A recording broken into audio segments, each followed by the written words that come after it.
Hello, and welcome to another reading from the book, The Faith I Live By, a daily devotional. Today's reading is entitled, The Eden Home, September 1st. And the Lord God planted a garden eastward in Eden, and there he put the man whom he had formed. Genesis 2, verse 8. That home, the home of our first parents, beautified by the hand of God Himself, was not a gorgeous palace. Men, in their pride, delight in magnificent and costly edifices, and glory in the works of their own hands. But God placed Adam in a garden. This was his dwelling.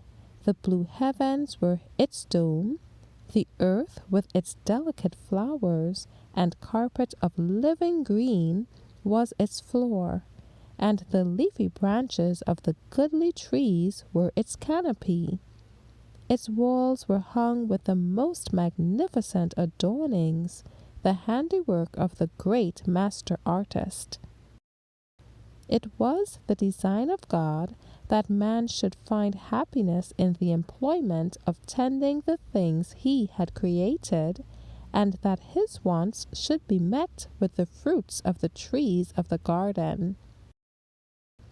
In the surroundings of the holy pair was a lesson for all time, that true happiness is found not in the indulgence of pride and luxury, but in communion with God through His created works.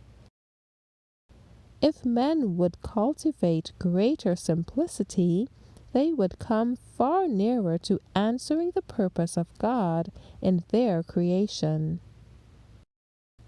What are the possessions of even the most wealthy in comparison with the heritage given to the lordly Adam? The Garden of Eden was a representation of what God desired the whole earth to become, and it was His purpose that, as the human family increased in numbers, they should establish other homes like the one He had given. Thus, in course of time, the whole earth might be occupied with homes and schools where the words and the works of God should be studied, and where the students should thus be fitted more and more fully to reflect throughout endless ages the light of the knowledge of His glory. Thank you for listening today. I trust that you have received the message God had in store for you. God's peace be upon you. Maranatha.